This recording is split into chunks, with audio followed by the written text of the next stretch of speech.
So let's talk about 4 examples of shrinkflation or crafty price rises in Warhammer 40k, with a few slightly more or less obvious ways in which Games Workshop might be able to crank up profits on its products.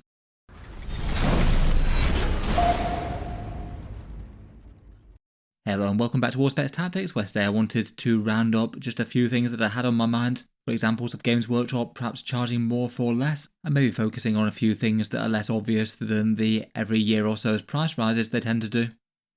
I feel like when Warhammer prices are discussed, a lot of discussion tends to focus around the every year or so inflation price increases. Games Workshop tend to do these most years, usually in March or June though, so fingers crossed we might have escaped them from 2025, I guess we'll see. It seems to be tradition in Warhammer communities whenever they have a price rise to get all very annoyed by it, as of course Warhammer miniatures are already seen as very expensive for what they are. I would argue though, as best I can tell, that this isn't actually the main way that Games Workshop tends to increase prices over time, as most of the time when they do the price rises, they generally tend to be more or less in line with inflation, and when I looked into it in a video earlier in the year, it does roughly appear like they're more or less matching the rates of inflation when they do these price increases. Taking over a 5-year period, it looks like they increase prices by around about 23%, which does seem to be very roughly similar to the USA and UK's inflation figures for that period. Obviously that's rough napkin math, and any one product might be a bit higher or a bit lower. That's not the entire story as well, as it depends on whether wages are keeping up with inflation as to whether or not it represents a real terms price increase to the average person. But it seems to me that this is more aimed to just keep the baseline where it is, and then Games Workshop's price increases actually come in a whole number of other ways. First up, in terms of getting miniatures on the tabletop, there does feel like there's been a bit of a trend towards smaller box sizes compared with what Games Workshop might have had in the past. And for one very clear and looking like an objective example of shrinkflation in Warhammer, there was the Dire Avengers rebox around about 12 years ago. I feel like Games Workshop very rarely try and do anything quite so blatant. But for the Dire Avengers, they basically had a rebox. They previously came in box sets of 10, and then Games Workshop took that one off sale and re-released them as a squad of 5. And as best I can tell from price reports at the time, the price really wasn't all that different to the 10-man box. Apparently it was $42 per 10 of them for the big squad, and then just $35 per 5 for the smaller squad. That was certainly one way to do an enormous price rise on those given models, jumping up from $4.2 per model to $7. Seems since then, the Dire Avengers in the 5-strong box set have more or less increased in line with inflation. They're now $45, whereas in theory inflation in the USA might have made them $48, so actually lost a tiny bit of ground there, but not really so much meaningfully. I feel like we might get another example of that for the Eldari with the Striking Scorpions at some stage. To my understanding, their Kill Team box set is basically a squad of 10 of them, and it's essentially just made of 2 squads of 5. It seems that what Games Workshop has done is maybe put both of the squads together and charged $80 for them. But then I'd guess when they exit the Kill Team range and become a more normal issue 40k kit, they'll probably go to the prices of the other Aspect Warriors, so likely go to $62.50 per 5 of them, or whatever equivalent inflation has pushed it to by that point. I feel like these ones maybe feel like slightly more individual examples. I would still say there have been quite a lot of more classic Games Workshop kits where the squads came in much bigger sizes that you just wouldn't see now. Say for example Cadian Shock Troops or Kastan Jungle Fighters used to come in sets of 20, and they will be the sort of models that you might want in big horde style units like that, or Space Wolf Blood Claws coming in 15s where now they'll be 10s, or Kroot coming in 16s where now they're 10s again. Whenever this has happened, I feel like it's usually been the case that you wind up paying far more money for the squads that come in smaller box sets as opposed to ones that come in one big one, perhaps partly with a bit of a bulk buy style incentive. More recently, I certainly feel like quite a few Warhammer 40k squads have generally tended to get smaller in size than you might expect. Maybe one of the most obvious feeling ones is a bit of a trend towards 3-model elite box sets that Games Workshop didn't have quite so many of in the past. Particularly for infantry, I think previously it felt kind of rare to have any Games Workshop kits that didn't have 5 models or more in it. Say Space Marine Vanguard Veterans versus Blade Guard Veterans, or Sanguinary Guard versus the New Star Sanguinary Guard. Just in general, when people tend to talk about the value of models versus how much they cost, these 3-model box sets often tend to be not particularly well received for that. Some of them put reasonable amounts of points on the tabletop, but a lot really don't, and the vast majority of them come from the sort of 8th edition and later Primaris era, particularly with the Space Marine ones like Aggressors and Inceptors and Eradicators and things like that. Even if I guess a fair few of the models have been upscaled slightly, chunkier Space Marines in the Primaris age versus older Firstborn. For a few examples of that aren't particularly feel good though, there might be the World Eaters 8-bound versus Chaos Space Marine Possessed. Pretty similar size and scale models, but it costs far more per model for the 3-model kit versus the 5-model kit. Another example could be the Dark Angel's Inner Circle Companions, again around about $20 per model, versus say the $12.50 of the Sword Brethren. They don't do this with literally every single model kit, but the ones that wind up it being 3s when you might have hoped that they could have been 5s, or the 5 model squads that you might have hoped could have been 10, maybe like Sisters of Battle, Celestian Sacrosancts, or some of the AdMech elites maybe, and generally it doesn't tend to be good news for per model prices. Another way that you could be arguing that you're getting less for your money is the price that it would take to make a Warhammer army of any given size. That's definitely been one talking point throughout 10th edition, is that you might need more units to make a normal size Warhammer 40k army. Obviously that's kind of subjective, lots of people play at lower points levels, and incursion games are very popular, but you certainly see a lot of focus on the 2000 point army lists, which maybe does have a bit more of a feel of how the game is sort of meant to be played by Games Workshop's design, maybe more chance of any given army having the tools available to be able to take on other ones, and slightly less skewed matchups where one dominant thing might just be an unsolvable problem at 1000 points. But either way, if your goal is to play 1000 point Warhammer 40k or 2000 point 40k, there's a good chance that you might need more models to do so than you might have done so last edition. The way that you can track that a bit is the amount of points per dollar or pound. That's maybe a way to focus on the end product. I say what a player might be setting out to buy is a 2000 point Warhammer army or a 1000 point Warhammer army as opposed to an individual unit.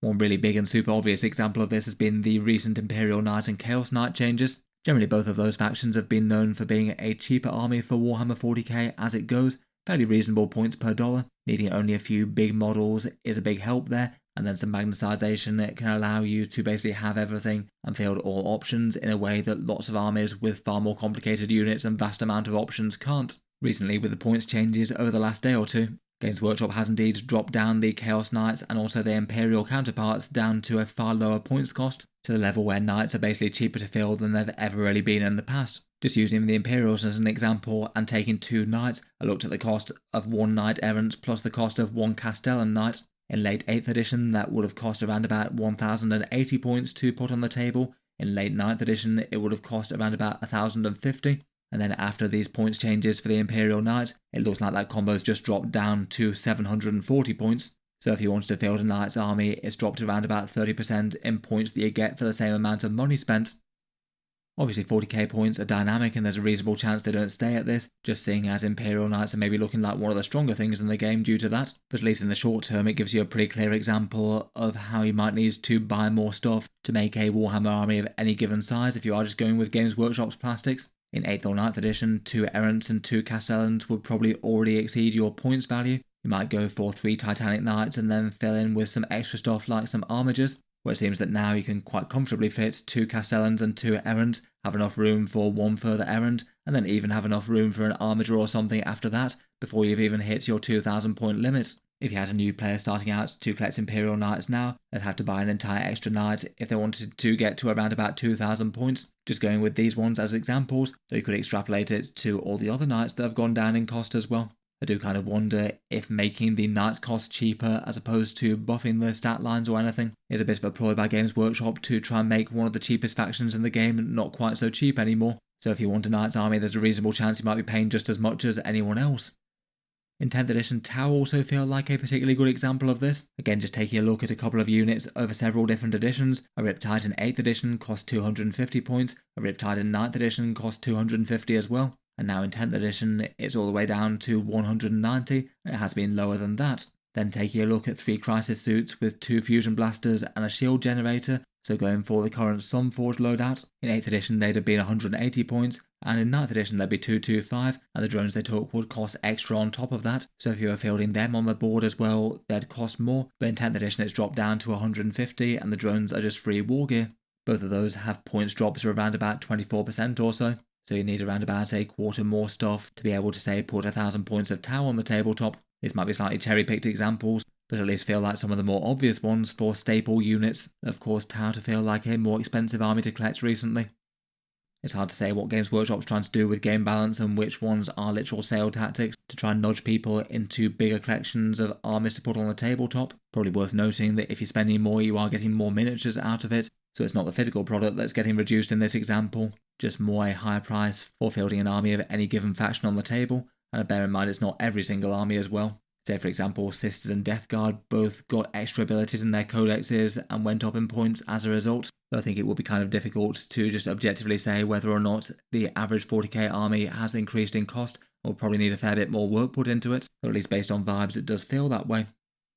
Another chance to raise some prices are when model kits get an update, and I feel like these ones are maybe more obvious examples of above inflation price rises, as if the standard kits that they already have are basically keeping up with inflation anyway. If whenever they do a new sculpt or update for a unit, they take that as an excuse to add an extra 10 or 20% onto the cost. Over the long term, as armies and factions are gradually updated, that is going to gradually make Warhammer more expensive. This one perhaps feels like a little bit more of a grey area, given that new and updated sculpts generally tend to be better than what came before them. Games Workshop certainly had some scale creep, maybe most obvious via the Primaris scale miniatures that they've had. Plenty of other things are significantly bigger than the thing that came before them. But I feel like there's plenty of examples of models that are more or less the same size as what came before. The new Terminators had a bit of scale update. They're still fielding them as the same units mounted on the 40mm bases that you were before. They could have released the nice new sculpts, and I'm sure lots of people would have gone out to update them anyway. They'd probably still be making lots of money if they priced them the same as the previous one, but due to nice new models, it meant that the prices on them went up a bit. Taking a look from my own videos, it looks like the Terminator box in 2022 was £35 or $60, and then the new and updated Terminator kits that came out in 10th edition, launching in 2023 about a year later. That was priced at £42.50 or $65, not quite as bad in the USA versus the UK, but it was a pretty massive jump in the UK, going all the way up around about 20% or so for the kit update. For another maybe slightly more marginal example, there's the very recent Tormentors and Infractors kits that came out for the Emperor's Children. These guys aren't an update, but basically an entirely new unit added to the game, pretty much a Sineshly equivalent of Chaos Legionaries, standard issue Chaos Space Marines from their Legion, and at least somewhat straightforward models that basically just have two different war gear loadouts, either a ranged weapon or a melee weapon and dueling saber. These guys did feel like an example of Games Workshop just upping the price brackets for no apparent reason versus what came before. In terms of the model size and the options that they have and the sprues that come in the box, they feel pretty much identical to the Infiltrators and Incursors for the Primaris Space Marines. Just like the rest of Games Workshop's kits, they've been getting those inflation-adjusted price rises, and now they're £40 or $62.50. Though when Games Workshop released the Tormentors and Infractors, they seem to have put them up to £44 or $70. So around about a 10% increase versus a very near equivalent kit, paying a solid premium for being new. If they keep them going on the usual inflation price rise escalator, they'll just basically be an overly expensive entry that's on the much higher end of the price bracket versus plenty of near equivalents. Maybe another entry that's somewhere half between a model update and a new miniature is the Impulsor versus the Space Marine Razorback. Admittedly, this one's an update on a model that's really quite old at this point. They have still kept the price rises going on the Razorback. They cost far more than they used to when the model first came out, but the Impulsor certainly entered in on the price chart, a pretty painful amount ahead of that, basically an extra plus 50% on the charge here. Certainly a more modern kit with a bunch more options and better done to a technical level, even if people might debate on the looks of the things, but still an enormous plus 50% premium. It just seems like an enormous rise versus the classic tank. Perhaps for another slightly different example, there's the recent Chaos Knight Ruinator. Again, maybe a little bit more of a grey area, basically the same Chaos Knights, but they've added in an extra sprue to the box, so objectively you do get more plastic in the box, though at the same time it still builds one Chaos Knight, so unless you're doing anything clever like reselling certain bits, you basically have a Chaos Knight that costs more than it did before, potentially with extra options in the kits that you might use, but on the other hand you might just build one of the standard ones if you don't want to field the Ruinator specifically. It does feel like with new miniature releases, they maybe seem to be one of the actual ways where Games Workshop genuinely raises prices a fair bit ahead of inflation, and then they usually keep the inflation price rises to basically just keep them where they are at that newer higher price level, and things gradually inch up with them. Definitely some trade-offs, as it does mean that you get new sculpts, many of which are just technically objectively better than the previous, or extra things in the box like more options like this Ruinator.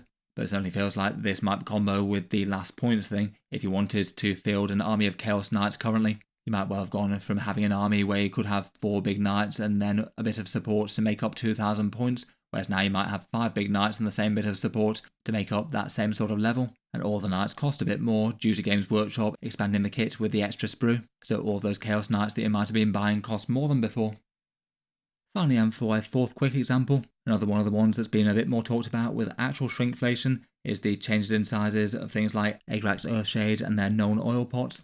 I believe that they were an example where they reformulated them and then just literally had less content in the pots, but still charged the same price for the new ones. I guess economy of paints might work a bit differently, depending on exactly how you use them and how much you could get out of them. Maybe for these ones specifically, if you were planning on spilling them all over the tabletop anyway, you might not have got to the bottom of them either way. But maybe not the best feeling when these ones go up, particularly when you can very directly compare them to paints and products from other suppliers. In spite of this maybe being a bad example, I feel like that's maybe one of the reasons why Games Workshop's paints and hobby products don't tend to go up in price quite as frequently as their miniatures, just due to actual competition with other brands out there. Maybe more so than their Warhammer models, where they can more or less charge what they like. If they make themselves too obviously behind the curve, then people are going to abandon these Citadel paints en masse for very similar things from other creators.